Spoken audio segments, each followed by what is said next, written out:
vinheta?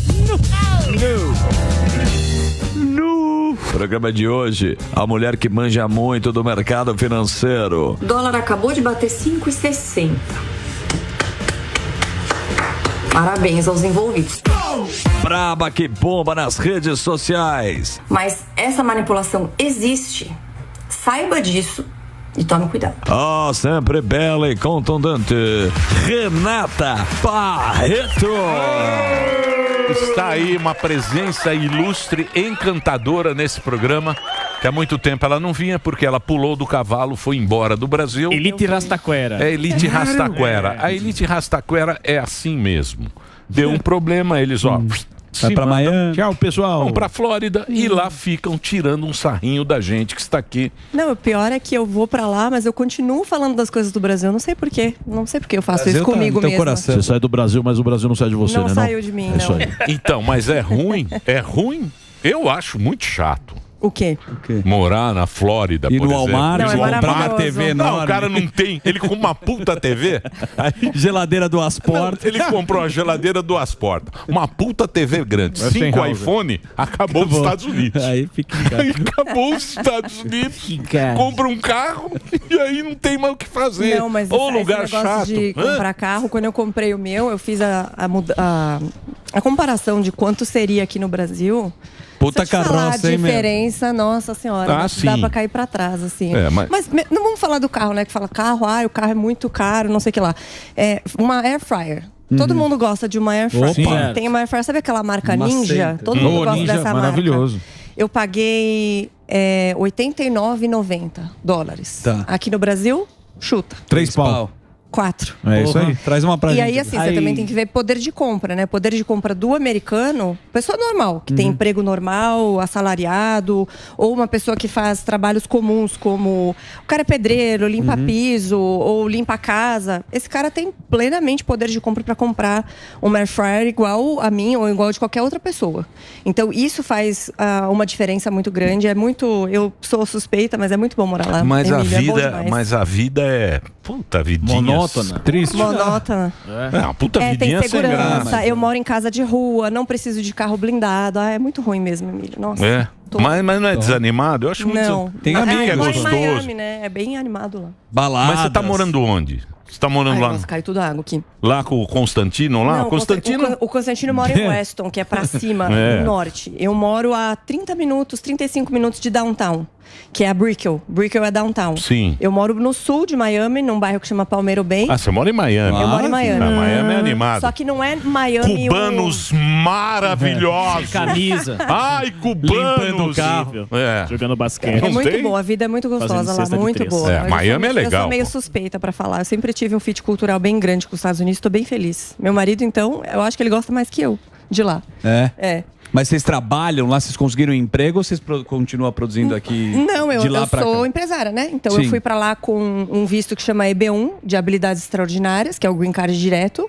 Você tem 10 categorias que você tem que comprovar pelo menos 3. Eu tinha 8, então era um caso forte. E aí o cônjuge já automaticamente... E se eu tivesse filhos menores de 21 anos, eu não tenho, mas se eu tivesse também ia nesse caso. Daí você recebe a autorização para trabalho e tudo. Então eu continuo trabalhando das coisas do Brasil, de lá. E a gente abriu também um segmento para atender residentes fiscais nos Estados Unidos. Olá. De lá. E abrindo outras frentes de negócio. Então é bom demais. Aí eu fazia um ano que eu não vinha, mais de um ano que eu não vinha para cá, vim e peguei uma gripe. Eu acho que eu tenho alergia de autoritarismo, sabe? Assim, de país. Terceiro mundo. País. Que corta a liberdade individual, que censura. Eu acho que eu não consigo mais. Tupiniquim. Ei, mas então, mas que legal que você tá bem lá. Eu tô bem demais, muito bem. Que legal. Continuando nos Estados Unidos. Estados Unidos ainda. Nós temos uma eleição lá que tá, né? Nós tivemos o atentado aí do Trump, você que respira lá. Como é que tá essa? Porque algumas pesquisas falam que a Kamala já está passando o Trump e... Como é que tá, na tua visão, e lá nos Estados Unidos, essa eleição do Trump e Kamala? Então, a minha visão é um pouco enviesada, porque eu moro na Flórida, que hoje é um estado muito republicano. Sim. já foi um estado um pouco democrata, depois republicano, aqueles que eles chamam de swing state, que cada hora vota em um, alterna. né? Mas já há algum tempo, principalmente por conta do governador DeSantis, se tornou um estado bem republicano.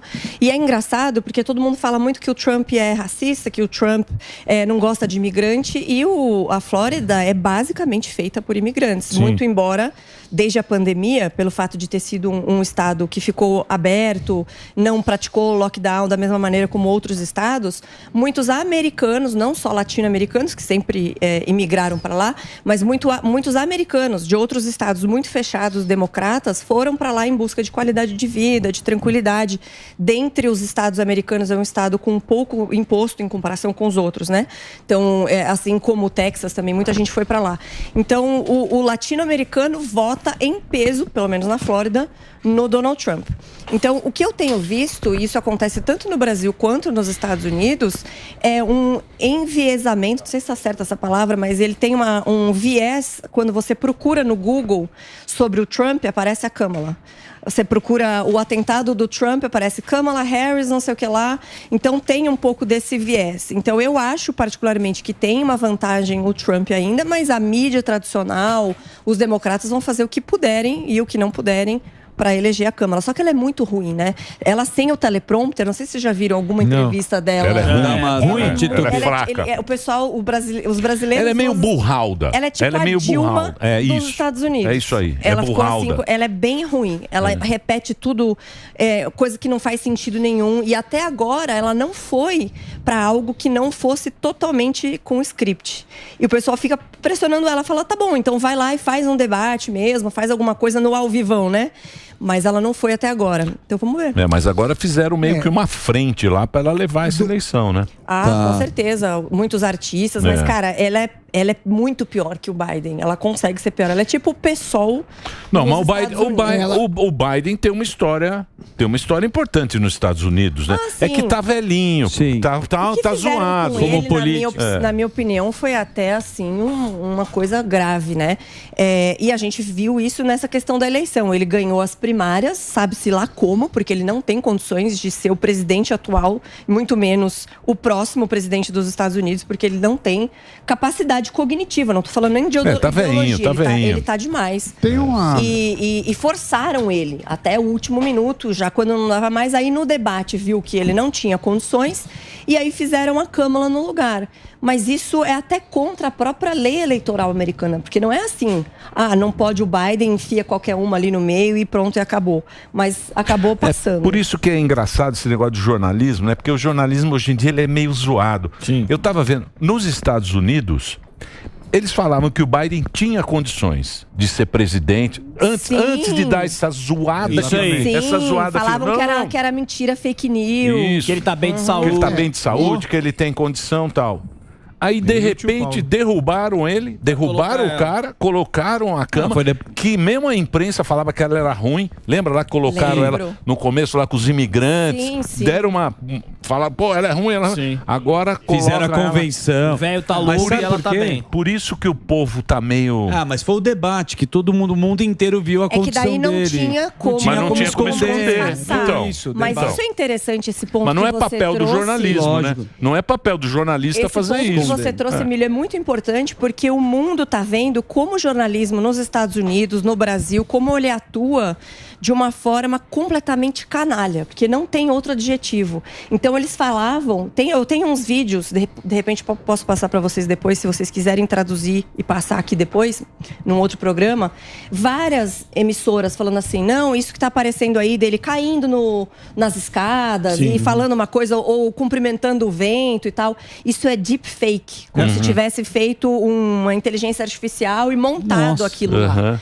Então a imprensa americana estava fazendo isso. E aí teve uma situação, para você ver como eles são, e eles atuam para interferir diretamente nas eleições, quando eles fazem isso. Vocês lembram de uma situação em que o Trump estava fazendo um discurso ao vivo, e ele falando que se ele não for eleito, ia haver um banho de sangue por conta da indústria automobilística.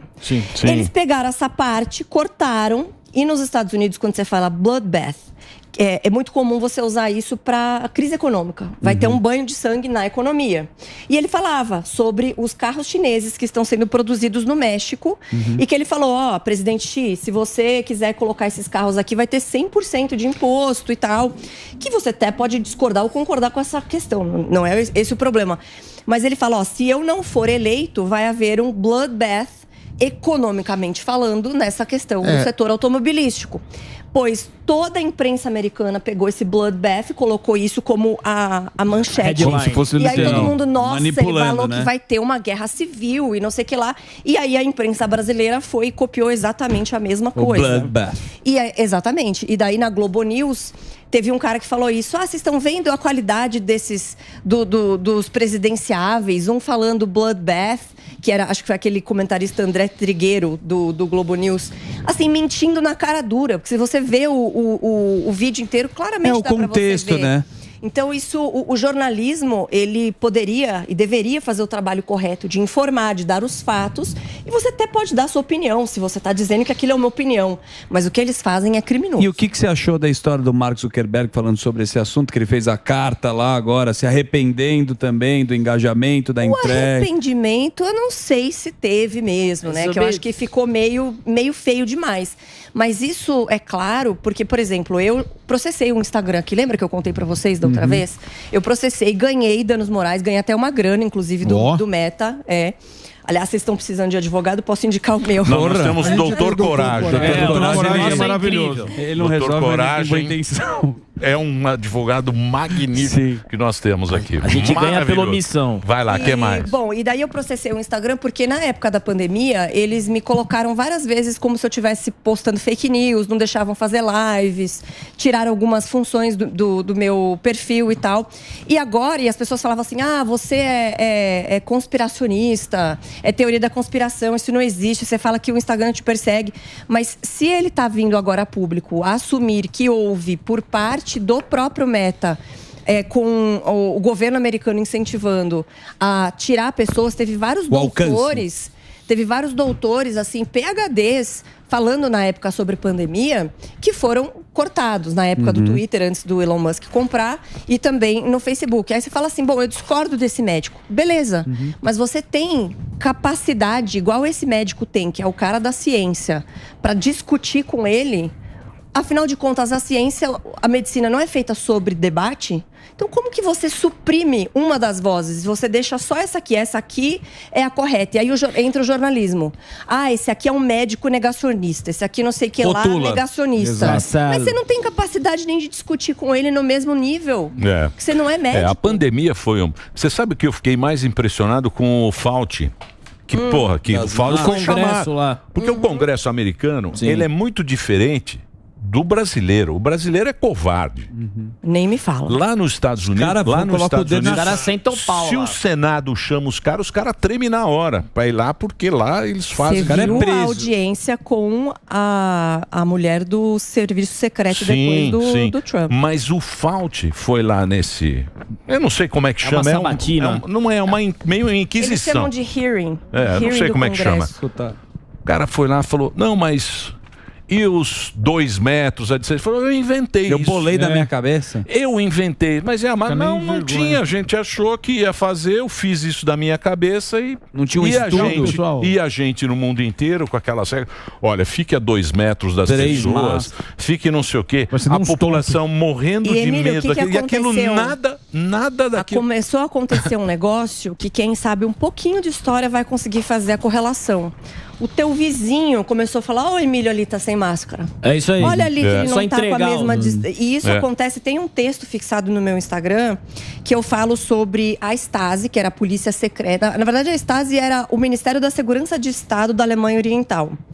Comunista, né? Socialista. E tinha a polícia secreta deles. Quando caiu o Muro de Berlim, ativistas foram para a sede da Stasi. Você pode visitar essa sede, até hoje lá em Berlim. E até vocês estão mostrando aí esse primeiro post aí do antigo Twitter que está fixado. Bom, aí foram para lá para salvar os documentos, porque eles começaram a queimar muitos documentos para a galera não saber o que tinha acontecido lá, e conseguiram salvar. Depois de 1 ano ou 2, eles abriram esses documentos organizados, qualquer pessoa podia ir lá e verificar a sua própria ficha, para ver se ele estava sendo monitorado pela Stasi, né? Porque lá tem um filme, inclusive, muito bom, que chama A Vida dos Outros, não sei se vocês já viram, que conta bastante sobre isso. Bom, as pessoas foram lá ver as suas fichas e descobriram que os seus próprios pais, filhos, colegas de trabalho, pessoas da família eram informantes da polícia secreta em troca de algum favor ou algum benefício do regime, mas das pessoas próximas. O seu próprio marido ou a sua própria esposa falando de você para a polícia secreta. Então, assim, isso hoje tem uma mentalidade muito forte no Brasil. Quando o Twitter estava funcionando ainda, que você falava alguma coisa e o cara marcava lá o Alexandre de Moraes. Ó, Alexandre, ó o que a Renata está falando aqui, ela tem que ser presa.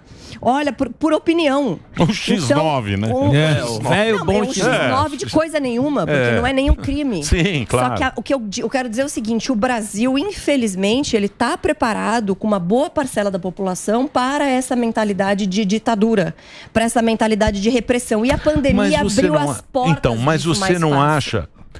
A humanidade gosta de ser escrava. Pior é que é verdade. O americano, ele não tem. O americano, ele é meio dono de si mesmo. A própria cultura americana é essa. É meu terreno, minha garrucha, que é meu quintal. Propriedade é minha, vai entrar aqui, eu meto a garrucha em você. Tem aquela coisa do pensamento americano. Agora, se você pegar aqui, é meio. Não, América Latina. Autoridade. Doutor. Posso fazer o doutor? Posso fazer um break, Dedê? Olha lá o Dedê, ó. Olha lá. Dedê a favor da liberdade. Ele gosta. Liberdade. Ele gosta. Ó, o Instagram da Renata, renata.jbarreto. Tá aqui, ó. Ela tem... Você tem o negócio ainda? Você tinha uns negócios Eu tenho uma plataforma de cursos com meu marido, sim. Tá vendo? Olha lá, ó. renata.jbarreto. Você vai entrar no Instagram dela... E ela lá dos Estados Unidos agora, tá lá em Miami. Que vida boa, hein? Delícia, hein? Gostoso. E tem a Faz Capital, que é a minha empresa de investimentos. Que a gente faz investimentos no Brasil e no exterior. Então vou fazer o break rapidinho, a gente volta já para quem tá no rádio. Quem tá nas plataformas, continue com a gente. É isso. Boa. Eu tenho uma questão. Ó, professor, hein? Eu ia perguntar da política americana. Do ponto de vista da economia... O Trump tem, assim, acho que a Kamala seria muito pior para a economia, mas o Trump tem umas medidas um pouco controversas. Uma delas, ele falou recentemente que não teria imposto sobre gorjetas, e aí falam assim, tá bom, por que a gorjeta não tem imposto, mas o enfermeiro teria, ou pessoas que ganham mais ou menos a mesma coisa. Tanto ele como a Kamala não estão muito preocupados com o déficit. Os dois parecem que vão expandir. E tem também o lado protecionista do Trump, que você comentou, seja em relação ao México, seja em relação à China, e em que maneira isso poderia afetar a economia americana no primeiro momento, mas afetar o Brasil. O Brasil, durante muitos anos, teve os Estados Unidos como um dos principais parceiros, e recentemente, já faz alguns anos, que a gente mudou para a China. Então, queria saber só a leitura sobre esses dois pontos, entendendo também que a Kamala seria pior para a economia. Não, a Kamala seria muito pior porque ela quer aumentar impostos, né? No primeiro governo do Trump, ele fez uma reforma tributária bastante ampla e significativa e diminuiu impostos. E eu sou a favor sempre disso. Só que o problema é você fazer isso olhando, vislumbrando isso no futuro, sem pensar em como que você vai ter o aumento de receitas do outro lado. Mas isso pode vir no aumento da como se fala? Da aceleração da economia, de forma geral. Então, acho que se você diminui os impostos, existe automaticamente uma melhora disso na economia. Ele também fez um projeto que foi muito legal. Não sei se ele vai retornar com isso, mas acredito que sim. Você já ouviu falar do Opportunity Zones? Ele ia nos locais... porque daí tinha vários locais nos Estados Unidos com um IDH muito baixo ou com mais pobreza. E aí dá incentivos fiscais para as empresas irem para lá, montarem as suas fábricas ou o que quer que seja, para poder gerar empregos naqueles locais. Eu acho isso também muito bacana. Nessa questão do protecionismo, você sabe que eu tenho, como liberal, eu sempre sou a favor de não haver nenhum protecionismo. Mas, quando ele teve a sua primeira gestão, eu comecei a entender que, economicamente falando, tem alguns outros pontos que a gente normalmente não observa, se a gente olha só a economia sozinha, sem olhar o contexto geopolítico como um todo, dessa questão de como que você lida com a China. Que não é a mesma coisa você lidar com a China do que você lidar com uma Inglaterra, ou lidar com uma França, ou lidar com uma Alemanha, que tem uma cabeça mais ou menos similar à sua. A China tem roubo de propriedade intelectual, eles copiam muita coisa, eles estão numa situação em que eles pegam o que é legal do capitalismo, mas eles continuam com a mão de ferro em cima do indivíduo. Então a China é muito perigosa. Então eu acredito que o Trump tem uma visão sobre a China, nessa parte de protecionismo, de tentar tirar um pouco dessa expansão que houve de empregos e de fabricação das coisas para lá, e com esse problema que você tem de não ser um país livre, de ser uma ditadura, de ter outros problemas. Então, geopoliticamente falando, eu acredito que pode ser interessante, mesmo sendo uma medida protecionista. E eu, antes desse primeiro mandato dele, que foi acho que em 2000 foi de 2016? 16 até 2020, né? Até a pandemia, né? Até a pandemia, exatamente. Eu comecei a observar isso por essa outra ótica, que não era algo que eu via antes. Eu lembro que eu via com muitos maus olhos quando ele falava sobre a questão protecionista. Eu falo, protecionismo não funciona, e realmente não funciona. Mas para esse motivo especial de economia. Mas geopoliticamente falando, pode ser uma ferramenta importante para poder colocar a China sob uma determinada ou algum controle, né? Só para não ser da economia, o que você acha? Você que também dá dicas, né? Acredito que você mexe com bastante dinheiro de uma turma, ela já falou aqui. O Trump está falando muito sobre criptomoeda. Ele teve até a convenção. Você acha que isso aí vai mudar o cenário de cripto, Bitcoin? Pode mudar, porque os Estados Unidos, de uma certa forma, acaba atuando como um moderador mundial de tudo. Então, existe um medo generalizado em relação à regulação em todos os mercados. Então, se ele é pró-Bitcoin, é pró-criptomoedas, até mesmo outras utilizações como blockchain para... Não sei se vocês sabem, mas nessa parte, os Estados Unidos é muito ruim, né? Na parte de tecnologia, de você poder fazer as suas coisas de imigração, ou sistema financeiro, ainda está no século passado. Isso é uma coisa que o Brasil tem de bom, tá? Vamos falar a parte boa. O nosso sistema financeiro é um dos mais atualizados e modernos do mundo. Por causa da inflação. Pior é que é verdade. A inflação. Pior é que é verdade. A inflação trouxe benefícios para nós Pior é que é verdade. Que muda por tanto problema. Tem que agradecer ao Sarney. Maílson da Nóbrega, esses caras aí. O Bresser. Então, eu acho que se ele tem essa cabeça de usar a criptomoeda para coisa boa, então, por exemplo, você não precisa de diversos serviços nas assinaturas, na constituição dos contratos. Então, eu acho que é bem bom, sim, essa sinalização. Boa. Só para não sair do tema, posso mais uma aqui? O Elon Musk é um cara que todo mundo tem admiração por ele. Como é a visão nos Estados Unidos? Que ele também é um puta trader, não é todo mundo. Não. As pessoas olham o Elon Musk. É bom você colocar, não coloque todos na mesma balaia. O Emílio gosta muito do Elon Musk. Não coloque todos aí. Não, é o seguinte, o Elon Musk tem uma visão do empreendedor. O Emílio fala, nossa, adoro o Elon Musk, é um cara visionário. Sempre ele comenta comigo. No almoço é uma coisa que ele gosta. Mas é que a turma paga pau pro Elon Musk. E de fato ele tem, as empresas dele. Ele é um cara assim que tem um estudeiro do PayPal, né? Tem que falar. Cara, ele é um dos caras mais brilhantes do mundo. Você empreendedor que ele fez. Ele ou não. Como que os Estados Unidos enxerga lá dentro lá? Então, para você ver como são as coisas, isso não é só do Brasil, né? Até antes de ele começar a ser um defensor da liberdade de expressão e ele ter comprado o Twitter por 44 bilhões de dólares, foi totalmente nessa linha e ajudou muito a deixar a verdade aparecer. Até esse momento, ele era um cara brilhante, ele era um gênio, ele era maravilhoso. E vocês têm que lembrar o seguinte, ele é um dos pioneiros na questão dos carros elétricos, né, com a Tesla. E os progressistas americanos achavam isso o máximo. Porque para eles é assim, eu compro um Tesla, nossa, como eu sou bonzinho, como eu sou legal, eu tenho um carro elétrico. Protege o meio ambiente. Eu protejo o mundo, etc. Porque o progressista, nos Estados Unidos ou qualquer lugar, gosta de sinalizar a virtude. E tem até sabe quem é eu esqueci o nome, Alyssa Milano. Era uma atriz que fazia Charmed, uma série dos anos 80.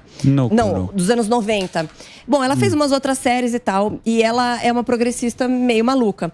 E no começo ali sei lá, quando 10 anos atrás, ou um pouco depois, ela falava super do Elon Musk. Olha, Elon Musk, comprei um Tesla, lá. Salvando mesmo. E ele sempre votou com os democratas. Ele doou dinheiro pro Obama e etc. Então ele não é um cara de direita. Ele foi vindo pra direita, porque existia nos democratas durante um tempo. O democrata moderado, ele era parecido com a nossa direita. Você consegue conversar com esse cara. Então tem umas pautas aqui um pouco diferentes, mas o moderado do republicano, porque você tem que lembrar que nesses dois partidos tem de tudo. Lógico. Dos democratas, tem desde o cara que parece o PSOL, tipo Bernie Sanders, até o cara moderado como o Robert... o JFK, né? Que é o Robert Kennedy Jr. Que é tava na corrida. O sobrinho do JFK. Que tá apoiando o Trump. Que agora tá apoiando o Trump. O republicano é a mesma coisa. Tem desde o cara que é bem direitão, assim, meio retrógrado, até o cara libertário. Então você tem muitas vertentes dentro desses partidos. E o Elon Musk sempre foi um cara dos democratas, que não se identificava com os republicanos. Pois bem... Então, mas o Trump... Eles não chamam o Trump de republicano, eles chamam de trumpista. Sim. Porque o Trump... Porque tem uma vertente ali dentro. E também os caras, porque a esquerda, os canhoteiros lá, os progressistas, os democratas, eles colocam a direita como brega. Esteticamente, a esquerda é muito bacana. Lula-palusa. É aquela coisa mais... A direita é brega. A direita é brega. A direita é o redneck. É o Bolsonaro. Então Só que isso é os Estados Unidos. Então, os Estados Unidos é o redneck. Esse é o corazo. Que até a Ana Paula, ela mandou um beijo pra vocês. Falei com ela antes de vir. A Ana Paula fala que esse é o heartland. É o lugar, é o coração dos americanos, é o redneck. Mas onde que eu queria chegar com isso? Então, assim, o Elon Musk, ele nunca foi um cara direitão, republicano, não era. Só que aí ele começou a falar sobre liberdade de expressão. Os democratas foram muito para a extrema esquerda, começaram a puxar pautas, a corda demais. Exatamente. Veio essa pauta woke, e assim, ele como pai, ou qualquer outra pessoa normal com 2 neurônios funcionais, não quer ver ideologia de gênero na escola, então, e chamando de todes. Porque o filho dele também. O woke não tem fim. Não, o woke, se você pegar o fim é o dinheiro. O fim do woke é quando o dinheiro acaba. O começo do woke é a escola de Frankfurt. Claro. Só que lá não tinha homem virar mulher. Eles nem pensavam isso naquela época. O woke, ele vai indo pra frente. É isso aí. Ele vai indo loucamente. É um monstro. É isso aí, vai trocando a pele. E aí ele pega Goebbels também. Porque ele pega branco. Nego branco, Zucker. Opressor. Sou bem brancão. Ele é opressor. Por ser branco. É isso aí. Ele não interessa o que você é, ele personifica. Então toda pessoa branca vai se sentir opressora, filha da mãe, racista, machista, filha da mãe. É uma puta porque sacanagem. O cara fala, é privilegiado. É o privilégio. Não é puta sacanagem fazer eu até isso. teve uma vez que eu vim aqui, não sei se foi a última ou a penúltima, que eu expliquei sobre isso, sobre a questão da escola de Frankfurt. E na parte do Ocidente, que é representado muito claramente pelos Estados Unidos, ele enxerga como uma cultura inerentemente racista, homofóbica, opressora. Então ele pega todos os símbolos e ele troca de lugar. Então virou uma coisa, um monstro tão grande, esse negócio da justiça social, um negócio tão maluco, que aí o Elon Musk e outras pessoas mais moderadas do Partido Democrata começaram a falar, não, peraí, isso tá exagerado. Isso foi muito. Então, assim, o democrata antigamente, o comum, não era um cara a favor de censura, não era um cara a favor de lockdown infinito, não era esse cara com essa mentalidade tirânica. Aí ele começou a vir mais pro lado dos republicanos que tinham essa visão. Aí, meu amigo, acabou. É tipo assim, o cara era brilhante, um gênio, maravilhoso, lindo, tudo, para um cara fascista, racista, antidemocrático. Então, porque e não sei o quê. Quando o cara é muita coisa, você não consegue identificar ele. Ele tem que ser racista, filha da mãe. Ele tem que completar o álbum de figurinha todo. Eles desumanizam, né? Isso. Não é isso, ele personifica, ele pega a pessoa, o branco, e fala, esse cara é assim. É que nem que você tá falando, porra, esse cara, se você pegar ou não, esse Elon Musk, pô, o cara fez o foguete andar de ré. Porra. Ele tem várias coisas, né? Ele tem várias qualidades, ele tem a biografia dele, é isso. sensacional. Só que pro cara que é woke, não, ele é branco, ele é tudo aquilo lá. Então é difícil pro cara... Emílio, você sabe quem é uma moça que fala de finanças para esquerdistas, que chama Nath Finanças? Você deve saber, Sam. Eu acho que eu sei, mas não sigo não muito. deixa esse tweet morrer, obviamente que eu tenho todos os prints. Eu tenho uns 35 mil prints, Caderninho de prints? Eu tenho, eu tenho tudo. Não que brigue comigo, porque eu tenho... Figurinhas. Teve uma época que ela escreveu assim pra ele: é impressionante, você é péssimo em tudo que faz. Fala, minha filha, pelo amor de pra Deus, vida. Entendeu? O pessoal não tem noção. SpaceX. Então, assim, respondendo a tua pergunta, o que eles acham do Elon Musk nos Estados Unidos? Ainda acham ele um cara brilhante. Os Estados Unidos, apesar do movimento woke ser muito forte, da justiça social, ainda existe uma cultura americana muito forte de valorizar o empreendedorismo, de valorizar aquele cara que pega e arrisca e faz o negócio acontecer e gera empregos. Ô, Renata, agora essa questão do woke aí, a gente tá vendo muita empresa voltar, né?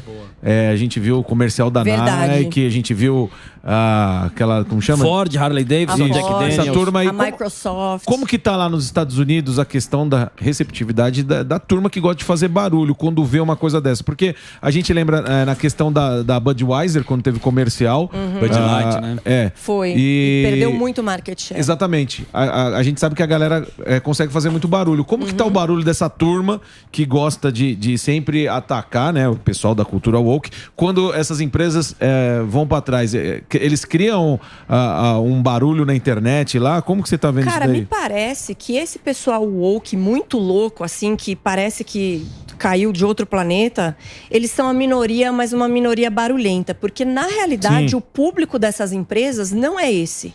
Então a própria Harley Davidson falou, ao longo do tempo a gente foi se desconectando com o nosso público. Pô, você pega o cara da Harley Davidson, o cara quer saber de moto, de motor, de viajar pelos Estados Unidos ali na Rota 66. O que você vai falar de ideologia de gênero? Todes. Que todes, meu filho? Moto para todos. Então assim, você nem se comunica de verdade com o teu público. Exato. E aí isso aconteceu com outros. Você pega a Microsoft, que era super woke, ainda é, né, uma empresa. A própria Apple também sempre vai um pouco para essa linha. Só que o público, de fato, que consome esses produtos, como você falou da Bud Light, eles eram a primeira cerveja a ser vendida nos Estados Unidos, assim, há 10 ou 15 anos, uma coisa assim. Era bem longo o track record deles de estar em primeiro lugar. E caiu para terceiro, quarto, uma coisa assim. Uma coisa que foi um boicote jamais visto, a quantidade de pessoas que começou a boicotar a cerveja única e exclusivamente porque ela estava fazendo uma propaganda com uma mulher trans. E assim, o problema não era nem ser a mulher trans em si, mas o ativismo, né, sobre isso, né? A forçação, a defesa do... Você não acha que isso acontece com o Twitter? Que agora é XX, cada um fala de um jeito. Eu acho também que o povo, a população, não tá nem aí para esse Twitter. O Twitter é só meio jornalista. Em que sentido? Não, as pessoas não consomem essa plataforma. O mundo real. Essa plataforma é meio de jornalista, é meio de... consome sim. Você acha? É que assim, eu acho que ninguém... Eu não conheço ninguém... Eu não conheço normal. Pessoas normais. Pô, obrigada, tá me chamando de anormal. Não. Tá falando que é um nicho. Eu tô falando assim... É um nicho de gente que consome o X.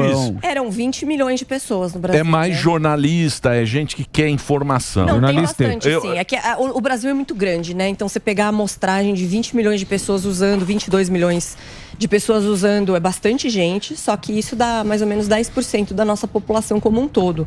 Mas a gente nem pode fazer uma amostragem pensando, esses 22 milhões são poucas pessoas no Brasil, porque o Brasil, de forma geral, ainda é um país muito pobre, com ainda baixa escolaridade, mas tem muita gente. 22 milhões de pessoas é muito significativo. Mas eu acho que é pouca gente que fica. O pessoal gosta de aqueles Instagram.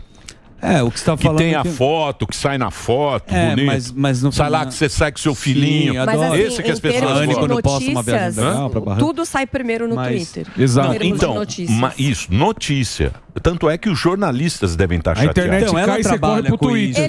Eles estão tão chateados que tem vários usando ele mesmo com o bloqueio. Sim. Aí eles ficam assim, não, é um amigo meu que tá postando lá de Portugal. Não, é um não sei que lá. Os mesmos caras que são a favor de censura. Então, mas isso aí, o cara exilou perfil.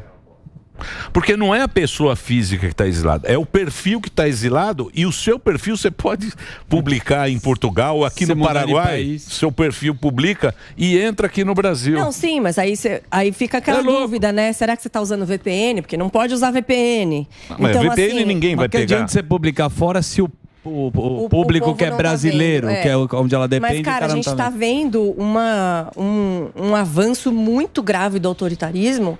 E, para mim, Emílio, não é nem só a gravidade do autoritarismo dessa ordem judicial. E que, na verdade, já são 5 anos do inquérito das fake news. E só foi piorando, aumentando. E é assim mesmo que funciona quando você tolhe a liberdade de expressão e liberdades individuais de forma geral. Não é do dia para a noite assim que tudo acaba. Você vai fazendo isso aos poucos. Mas o que mais me assusta, de verdade, é ver jornalista, advogado, jurista, pessoas normais, comuns, defendendo isso. E defender a censura. Sobre a pandemia. Começa o cara com fica lá assim, olha, o Emílio não usou máscara. Agora a mesma coisa, fulano tá fazendo tal coisa. Oi, STF, marca lá o cara. Olha o que esse cara tá falando, ele precisa ser preso. A gente está vivendo numa mentalidade de ditadura no Brasil. Sim. E isso me deixa extremamente preocupada, porque assim, faz nem 80 anos, não, pouco mais de 80 anos, um pouco menos de 80 anos que acabou a Segunda Guerra Mundial e um pouco mais de 30 anos que o muro de Berlim caiu e a União Soviética colapsou. Então, assim, a gente não aprendeu nada, absolutamente nada. Mas nos Estados Unidos também não é meio assim? Não. Não? Não, a liberdade, né?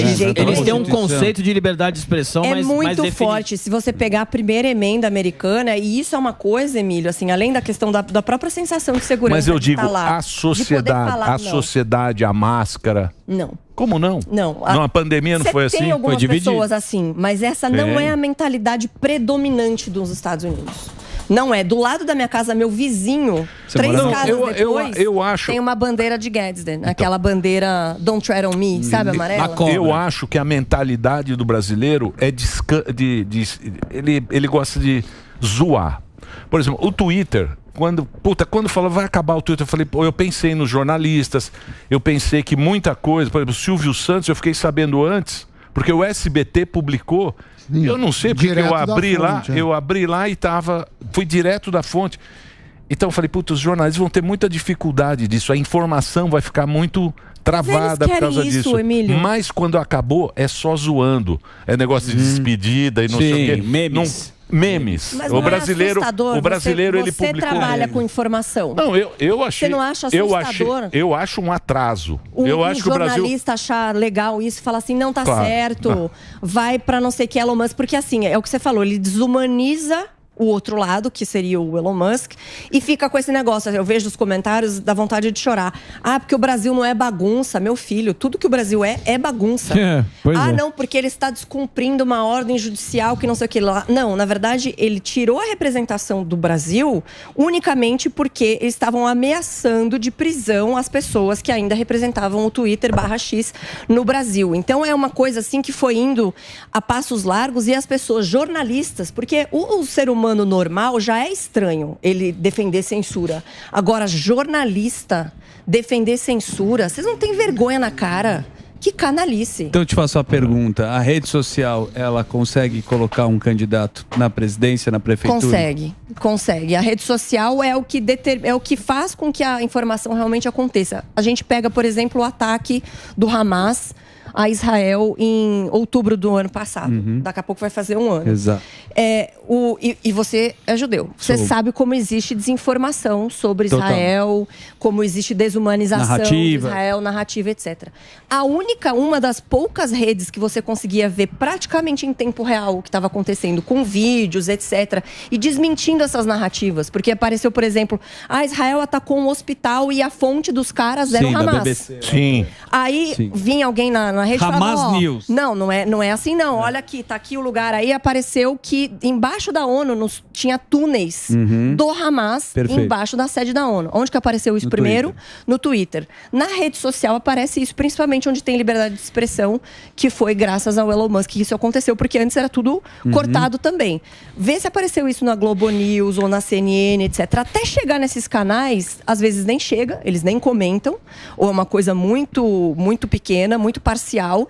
Então, ele tem a capacidade de dar informação e assim, não, mas tem muita fake news. Sim, mas você não combate fake news com censura, porque se você tem o poder, você dá o poder para um terceiro dizer o que é verdade e o que é mentira, naturalmente você dá o poder para ele para manipular. Sim, que era o monopólio das mídias que a gente sempre teve. Você vai confiar em num lugar só. Exato. Então, assim, tem todas essas informações. Essa é verdade, essa é mentira, você tem que saber fazer isso com senso crítico. Só que daí o brasileiro entra com aquela cabeça paternalista de que o Estado tem que me defender. Vai cuidar. O Estado que cuida de mim. Ele é uma grande mãe que cuida e sabe do que eu preciso. E isso está em tudo. Na economia, na política, em tudo, em absolutamente tudo. Então, assim, é muito triste ver para onde o Brasil está indo. Mas culturalmente é assim. Felizmente e infelizmente, estou muito feliz que eu mudei. Ser cuidado, né? O brasileiro. Eu fiquei triste que você foi embora. Mas eu venho aqui de vez em quando. Tá lá. Mas eu fico feliz em saber que você está feliz. Renata, obrigado por você ter vindo. Obrigada a você. A Renata continua publicando no Twitter, porque ela não mora mais no Brasil. Não, eu ainda não estou publicando porque eu não posso usar VPN. A hora que eu voltar para os Estados Unidos, eu volto. O Instagram dela é bom. Instagram é bom. O Instagram dela é legal, ó. É Renata.jbarreto. Tem os cursos dela e você pode entrar nas redes sociais que tem todo o caminho. Obrigado por você ter vindo. Obrigada a você. Um beijo no maridão lá. Boa. Tão felizes no casamento? A gente torce pra acabar. Isso. Mas, por enquanto, se tá bom... Se tá durando, lógico. A gente torce enquanto tá feliz, tá feliz. Eu vou trazer ele aqui, aí você fala... Não precisa. Não traga. Marca com o Sami de jantar com ele não passa na porta. É isso aí. Ele não passa na porta. Caraca. Olha lá o tamanho. É muito forte. Olha o tamanho do bebê. Ele é gostoso. Meu namorado. Muito obrigado, viu, Renata? Renata Barreto com a gente aqui no Pânico.